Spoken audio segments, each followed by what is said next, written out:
सुबह 11 बजे press conference होगी, सीधे दृष्टि के पास चलेंगे। दृष्टि, सुबह 11 बजे प्रेस कॉन्फ्रेंस होने वाली है सेना की।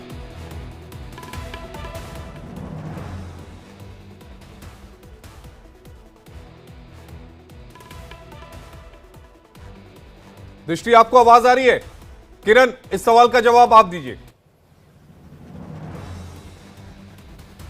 बिल्कुल 11 बजे जो है ये प्रेस कॉन्फ्रेंस होगी डिपार्टमेंट ऑफ मिलिट्री अफेयर्स की तरफ से और पूरा ब्रीफ यहां पर जो है वो किया जाएगा। नेशनल मीडिया सेंटर है, वहां पर ये ब्रीफिंग जो है वो होगी कि सीज फायर हुआ, उसके बाद उल्लंघन हुआ, तो अब क्या जो कड़े कदम है वो उठाए जा रहे हैं, सेना को किस तरह से फ्री हैंड दे दिया गया है और आगे की रणनीति, आगे की स्ट्रैटेजी क्या कुछ होने वाली है, उसकी जानकारी जो है वो भी दी जाएगी। इन सबके बीच में सबसे बड़ी बात क्या है कि जो बॉर्डर एरियाज है वहां पर अभी भी जो अलर्ट है वो जारी रहेगा। आगे कितने दिनों तक जो है वो जारी रहना चाहिए, इसको लेकर के भी पूरी जानकारी के साथ साथ जो सीज फायर के वक्त में, क्योंकि देखिए युद्ध विराम होगा तो भारत ऐसे युद्ध विराम नहीं करेगा, क्योंकि जब कल विदेश सचिव पहुंचे थे आशीष, और जब उन्होंने मीडिया को ये पूरी जानकारी, पूरी दुनिया को और देश को ये जानकारी दी थी कि देखिए सीज फायर जो है वो होने जा रहा है, युद्ध विराम होने जा रहा है, लेकिन पहला फोन कॉल जो आया है वो पाकिस्तान की तरफ से आया है। तो अब इसको लेकर के हमारा पलड़ा जो है वो भारी हो जाता है और ऐसे में हम अपनी तमाम शर्तों को रखेंगे, जिसमें सबसे प्रमुख बिंदु के तौर पर होगा वो है आतंकवाद का, कि आतंकवाद आपकी सरजमी पर नहीं होना चाहिए, आतंकवाद से आप हमारे देश को जो है वो नुकसान नहीं पहुंचाएंगे, किसी तरह का कोई हमला नहीं होगा। एलओसी पर भी जो सीज फायर का उल्लंघन लगातार किया जा रहा है वो भी आपको नहीं करना है। ये सारी बातें तो हम कह रहे हैं, लेकिन शहबाज शरीफ ने कल देर रात जब अपने राष्ट्र के नाम संबोधन किया था, पाकिस्तान के नाम संबोधन किया था, उस संबोधन की कुछ लाइनें लोगों को बताना बेहद जरूरी है और उस पर मैं धवन साहब आपका रिएक्शन लूंगा।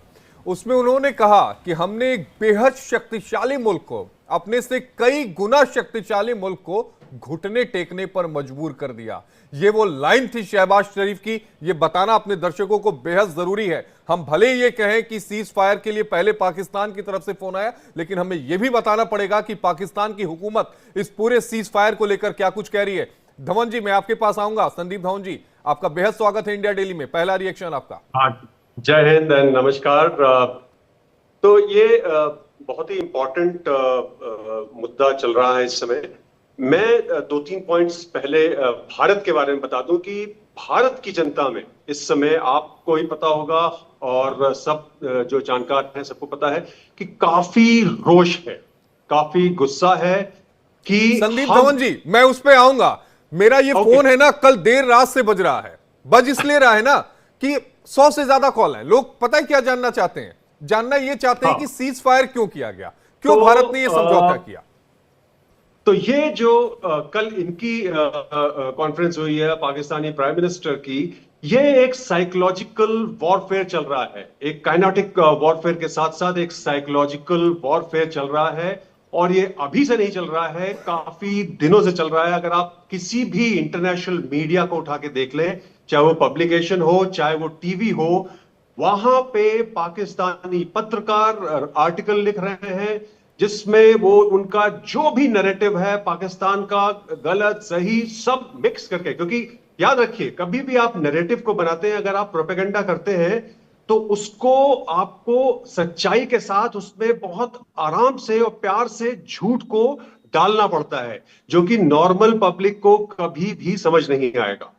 तो ये जो है चाल पाकिस्तान की चल रही है, और इसमें मेरी रिक्वेस्ट जो है नेशनल टीवी पे भारत की लीडरशिप के साथ ये है कि भारत की लीडरशिप में सीनियर जो लीडर्स हैं उनमें से एटलीस्ट 1 या 2 कोई आए टीवी पे और खुल के बयान दे, खुल के हमें बताएं कि क्या चल रहा है और क्या, क्योंकि मिलिटरली हमें पता है कि मिलिटरली हम इनके ऊपर हावी हो गए थे। उसको कहते हैं कि उनकी जो गर्दन थी वो हमारे हाथ में थी। जो उनके ऊपर जो एयरफोर्स बेसिस के ऊपर जो हमला हुआ है और जो उनको डैमेज हुआ है, वो उनके लिए बहुत बड़ी मुश्किल का कारण बन गया था। और ये जो सीज फायर का जो काम है, ये बिकॉज उनको इतना ज्यादा डैमेज हुआ है, जमीन पे जो उनके खड़े हुए यूएवीज और जो एयरक्राफ्ट जो डैमेज हुए हैं और जो उनके सिस्टम्स डैमेज हुए हैं, उनका हमने जो J-10C जो उनका एयरक्राफ्ट है, उस बेस पे हमला नेक्स्ट प्लान था, वो अभी तक हमने नहीं किया बाय द वे। तो उस बेस पे जब हमला उनका प्लान था, हमें उनको पता लगा या उनको अंदेशा हुआ, तो दैट इज द टाइम वो भागे भागे गए हैं। हम इस समय जो PL-15E जो उनका मिसाइल है उसके बारे में बहुत प्रोपेगेंडा चल रहा है इंटरनेशनल मीडिया में कि उन्होंने हमारे को तबाह कर दिया।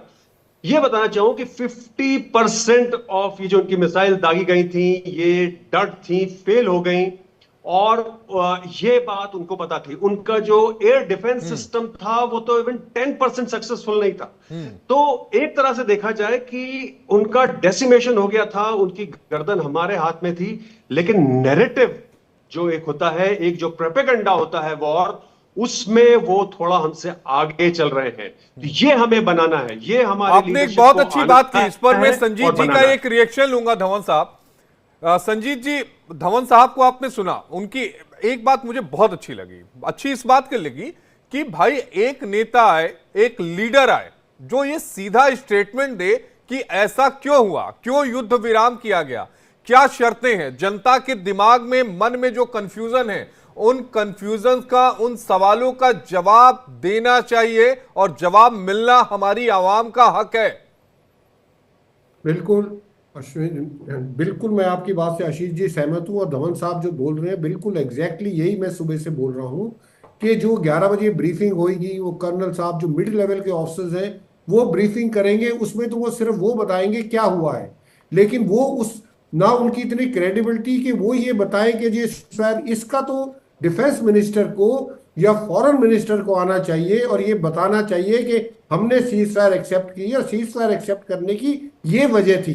क्योंकि जैसे आप भी बता रहे हैं कि मेरे पास 100 कॉल आ रही है, मेरे से लोग पूछ रहे हैं कि ये क्या हो गया, कहाँ तो मोदी जी इतनी लंबी चंबी बातें कर रहे थे, कहाँ जो इतनी बैठकें हो रही थी, कहाँ ये कह रहे थे कि हम मिट्टी में मिला देंगे, और सडनली जो है लड़ाई बंद कर दी, फायरिंग बंद कर दी, एक्शन बंद कर दिए।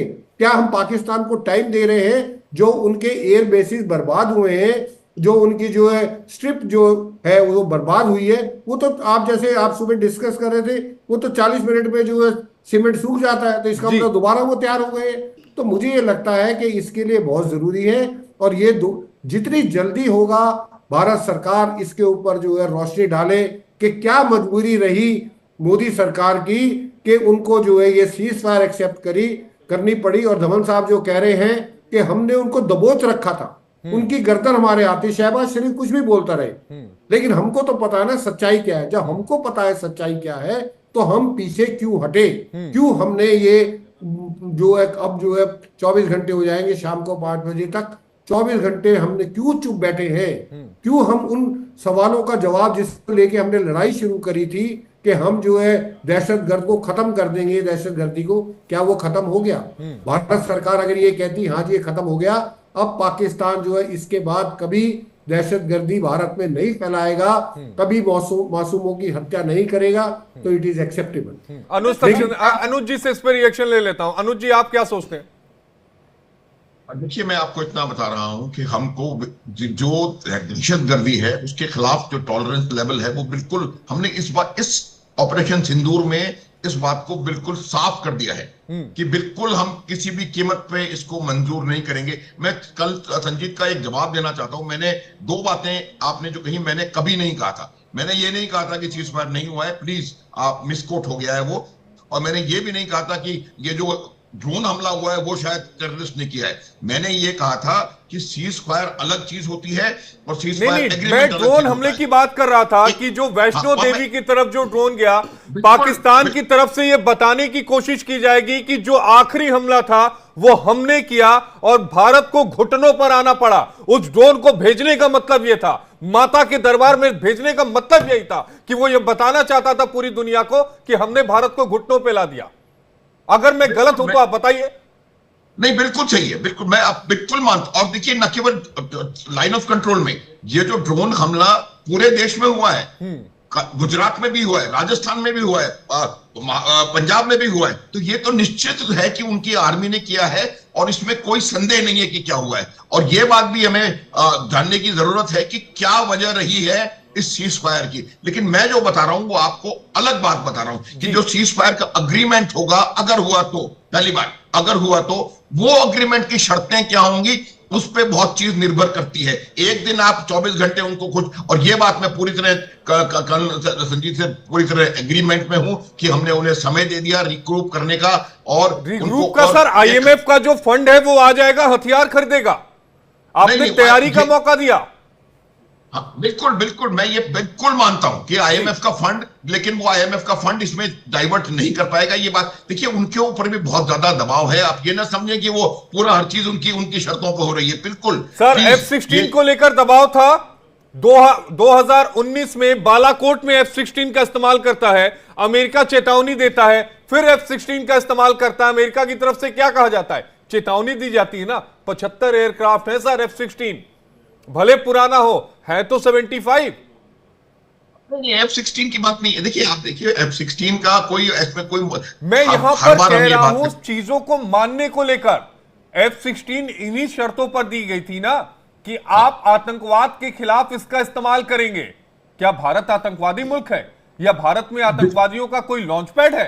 क्यों इस्तेमाल किया? बिल्कुल नहीं है, बिल्कुल। और वो इस बात को आप देखिएगा, वो इस बात को मान भी नहीं रहे हैं कि उन्होंने F-16 का प्रयोग किया, लेकिन उनको ये मनवाया जाएगा। आप देखिए, मैं बता रहा हूं आपको कि क्या परेशानी हो रही है पाकिस्तान। अरे मैं कह रहा हूं, मैं मेजर साहब, मैं थोड़ा सा बैकग्राउंड में लेकर जाऊंगा। 2019 में जब उनका F-16 भारतीय सीमा में आया था और हमारे अभिनंदन भाई ने MiG-21 से उसको मार गिराया था, क्या उससे बड़ा कोई सबूत देना है क्या हमें?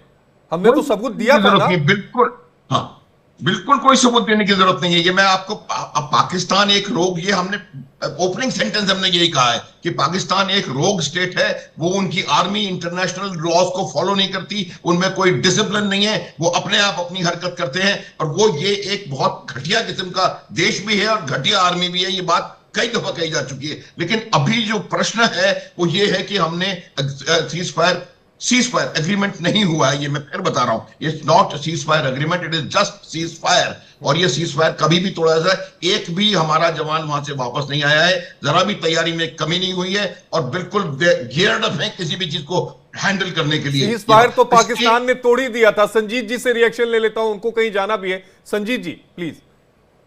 मैं ये कह रहा था, दो बातें मैं बोलना चाहता हूं। जनरल साहब बिल्कुल ठीक कह रहे हैं कि पाकिस्तान एक रोग स्टेट है। जब हमको ये पता है कि पाकिस्तान रोग स्टेट है, तो रोग स्टेट के साथ कैसे डील करना चाहिए वो भी हमको बिल्कुल क्लियर होना चाहिए। रोग स्टेट के साथ कोई एग्रीमेंट, कोई स्टेटमेंट, कोई नेगोशिएशन नहीं होती है। रोग स्टेट को रोग स्टेट की तरह हमको ट्रीट करना चाहिए। और मैं पहले दिन से कह रहा हूं कि पाकिस्तान को जब तक उसकी फौज के ऊपर आप जो है उसकी फौज की कमर नहीं तोड़ेंगे, आप टेररिज्म को खत्म नहीं कर सकते। अगर आप ये सोच रहे हो कि हमने टेररिस्टों को मार दिया, हमने उनके कैंप बना दिए। ये जो टेररिस्ट हैं ये तो भाड़े के टट्टू हैं, इनको मरना ही है, चाहे सरहद के इस पार मरे या सरहद के उस पार मरे, यानी चाहे पाकिस्तान में मरे या भारत में मरे, इनकी ट्रेनिंग ही मरने के लिए होती है। तो इनको मार के हमने क्या पा लिया? ये तो मरने के लिए तो आते हैं। टेररिस्टों को आप एक को मारोगे तो 10 पैदा हो जाएंगे, और वो हो रहे हैं। हमास में आप देखो कितने जो है टेररिस्ट मार दिए, कितने लीडर मार दिए, लेकिन क्या हमास ने लड़ाई बंद कर दी? दूसरा मेरा पॉइंट है, पाकिस्तान की अगर एक स्टेटमेंट आप देखो तो पाकिस्तान के लीडर ने, मुझे ध्यान नहीं आ रहा किस लीडर ने यह कहा था कि लड़ाई पाकिस्तान भारत शुरू करेगा और खत्म हम करेंगे। तो वही बात जो आप कह रहे थे, कल जो उन्होंने हमले किए हैं वो ये बताने के लिए कि तुमने स्टार्ट किया था, हम खत्म कर रहे हैं। तो जीत उसकी मानी जा रही है पाकिस्तान में, ना कि हमारी। वही चीज संदीप जी, मैं आपके पास आना चाहूंगा। मैं पिछले कई दिनों से पाकिस्तान के जो अलग अलग चैनल से उनको मॉनिटर कर रहा हूं। उनमें एक जो कॉमन बात है वो निकलकर ये सामने आई है कि जो हमारे एयर डिफेंस सिस्टम है उनको चकमा देने की कोशिश की जा रही है। कई ऐसे प्रोग्राम उसमें हुए जिसमें यह बताया गया कि हम एक साथ 300 से 400 चाहे मिसाइल चाहे ड्रोन के जरिए इसलिए हमला कर रहे हैं कि हम ये देखना चाहते हैं कि उसकी क्षमता क्या है, हम उस क्षमता को आगे बढ़ाएंगे। ठीक उसी तरह जिस तरह से हमास जो है वो इजराइल पर हमला करता है। इजराइल का डिफेंस सिस्टम नो डाउट बेहद बेहतरीन है, लेकिन कई बार कुछ मिसाइलों को ट्रैक नहीं हो पाती। वो इसलिए भी नहीं हो पाती क्योंकि सीरीज ऑफ मिसाइल जब आती है, वेव की तरह मिसाइल्स आती है, तो हर मिसाइल को गिरा पाना या नेस्ता नाबूद कर पाना एयर डिफेंस सिस्टम के लिए भी पॉसिबल नहीं है तो वो भी मशीन ना।